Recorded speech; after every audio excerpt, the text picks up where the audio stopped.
Të vërtetat tona janë përputhura me veprimet e fundit ku përfaqësuesit e qeverisë janë kapur me korrupsion dhe nuk bëhet fjalë më për antar qeverie, për zëvendësin e Ramës, bëhet fjalë për vetë Ramën. Nuk mundet më të ketë justifikime që janë ata varësit e tij që i bëjnë gjërat pa ditur ai që i drejton. Jo, është hedhur poshtë kjo teori dhe vetë ai e ka hedhur poshtë teori me mënyrën si është impostuar në ngjarjet e fundit, pa nxjerr ato justifikimet tashra bajate, por duke marrë dhe një pozicion madje kundërshtues edhe ndaj drejtësisë që deri diku në një kohë caktuar i fërkonte shpatullat dhe kokën dhe paraqiste si krijesën më të bukur dhe më të bindur ndaj vetes tij, se e tillë ka qenë e bindur. Por ngjarjet janë këtu dhe do shohim si do shkojë. Pra kemi shumë të vërteta dhe kemi shumë arsye që njerëzit vinë dhe jo vetëm të vinë dhe ne të kërkojmë që ata të vinë kene. Sepse kjo zgjedhje që ka bërë doktori, që në fakt është debatuar dhe në kryesin dhe në grupin parlamentar që të shkojmë ne tek njerëzit, është zgjedhja më e mirë. Jo thjesht hajde ta bëjmë të madhe në Tiranë, ti thrasim, ti në një kuptim figurativ ti shkulim nga vendet e tyre, por ne duhet shkojmë, sepse ne jemi në Tiranë dhe ata duhet vinë në Tiranë. Jo, duhet shkojmë ne ke ata me qëllim që këto të vërteta t'i kumtojmë, madje jo thjesht të flasin vetëm ne, të flasin qytetarët, madje dhe ata të drejtojnë dhe gishtin e problematikave, ndaj nesh dhe kur ne të reflektojmë me qëllim që gjejmë atë rrugën e përbashkët, gjuhën e përbashkët për të arritur qëllimin politik që kjo qeverisje që nuk përfaqëson vullnetin e shqiptarëve të marrë një goditje fatale dhe pse jo të shkojmë në zgjedhje të tilla, të lira dhe ndershme ku vullneti i shqiptarëve të shprehet lirshëm dhe të jetë jo në dyshim as nga institucionet ndërkombëtare as nga partitë politike. Ky është lajmi i ditës sotme në fakt që vjen nga Kampi Demokrat, kjo deklaratë e zotit Berisha, por ndërkohë ditët e fundit ka patur interes të madh mediave për një kafe të konsumuar nga një grup demokratësh, grup të votuar të demokratëve, që sot nuk janë në parlament, por që janë parë shpeshherë apo janë analizuar në detaj edhe si një rrezik apo një potencial për të ndërtuar një fraksion të ri apo një grupim të ri brenda kampit tuaj. Sa janë gjasa që kjo të ndodh kur analizon emrat e tyre? Tani unë vi nga politika, por edhe nga jeta publike pak sa e gjatë dhe gjithmonë brenda kësaj jete publike nuk kam pëlqyer shprehjen që thohet për Ballkanin që kafja është institucion. Pra që këtu merren vendimet në kafe, edhe vendime të rëndësishme të qeverisë dhe nuk e dija dhe kjo është pak sa domethënë dhe çudia ime se merrem dhe me komunikimin që kafja është lajm. Domethënë që kafja të bësh kaq shumë lajm, domethënë kudo nuk e di sa orë ka kaluar nga ajo kafja dhe ndërkohë ta riformuloj takimi. Jo, po kafe. Kafe pastaj mbrapa se në kafe takim bëhet. Se çfarë bëhet në kafe? A duhet artikuluar që ishte një kafe konsumuar mes demokratësh? Po kafe mund të jem dhe unë me 5 veta dhe po e nxorra lajm është. E merr në një media thotë, domethënë po bëhet një fraksion tjetër apo nuk dua, domethënë sepse mënyra si është spinuar lajmi ka vënë pozitë edhe ata që kanë bërë takimin e tyre, kanë bërë kafen e tyre, normale është logjike. Dhe është shumë mirë. Në fakt se unë kam edhe këndvështrimin tim pozitiv ndaj takimeve të tilla, se po flasim për komunikimet munguara.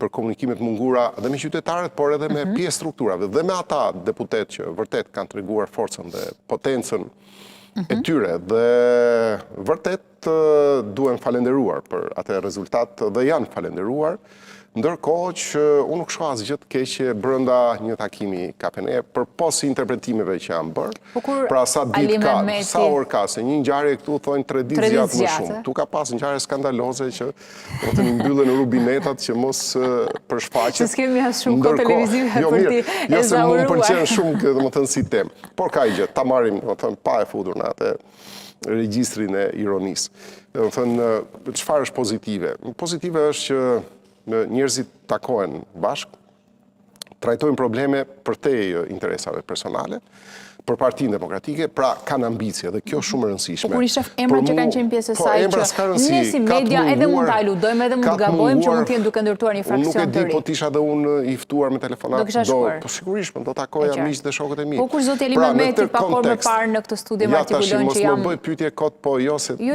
nuk është pyetje kot. Artikulojnë një gjë që më bëri përshtypje. Pse është e rëndësishme? Do dalim dhe aty. Pa problem. Pse është e rëndësishme? Një parti, domethënë, nuk mund të jetë oportuniste. Domethënë, oportunizmi e vdes një parti, duhet të jetë ambicioze, egoiste. Kuptimin pozitiv të fjalës. Edhe kjo përbëhet nga egoizmi dhe ambicia e individëve që konkurrojnë. Çështja është për ta kanalizuar ambicien, kërkohen rrugë institucionale. Gjetja rrugës pastaj është përputhja midis ambicjes dhe rrugës. Nëse ti shfrytëzon kanalet që të ofron partia, statuti, organizimi partisë, je në paqe edhe me ambicien tënde, edhe me pjesën që të rrethon, dhe pastaj vlerësimet jepen nga antarët.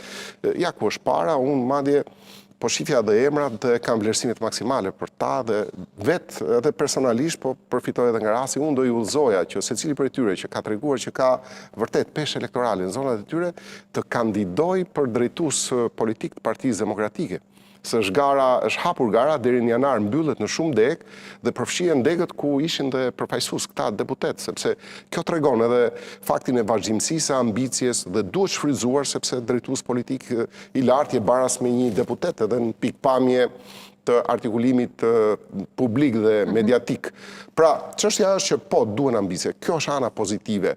Dhe përderisa ka takime të tilla që mund të jenë edhe frekuente, mund të jenë edhe midis grupeve të ndryshëm, shumë mirë diskutohen gjëra që shqetësojnë. Dhe këto gjëra, nëse kanë atë velon e themi seriozitetit, diskutohen dhe në institucionet e partisë, diskutohen në kryesi, në këshill kombëtar. Eli Mehmeti artikulon që ne jemi si të distancuar nga Partia Demokratike, nuk po mblidhet kuvendi, nuk po mblidhet këshilli kombëtar dhe prandaj është një formë që ne kemi gjetur për të diskutuar për atë që na shqetëson apo shqetëson edhe dashën. Ka një gjë, domethënë se unë zdoja tyja në këto, se duket sikur bëjmë polemika dhe e di që domethënë ata që duan të ushqejnë lajme të tilla janë gatshëm dhe po na dëgjojnë, domethënë që të fillojnë në rrjetet e tyre.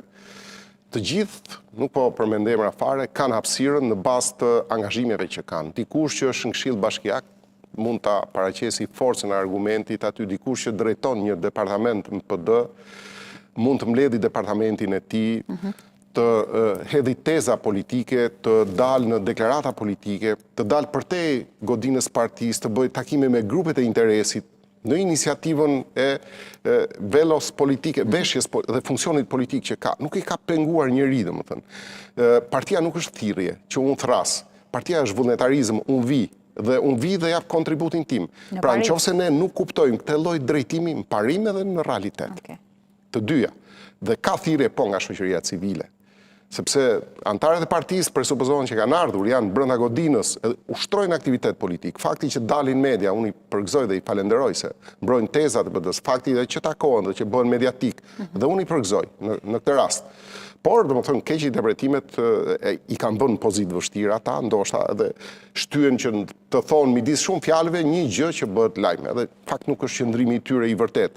Pra, unë them këtë që po, kanë pasur hapësirë dhe kanë, jo se kanë pasur dhe nuk e kanë shfrytzuar dhe unë bëj atë kritizerjen në mënyrë absolute. Edhe unë kam shumë hapësirë dhe nuk e kam shfrytzuar gjithë.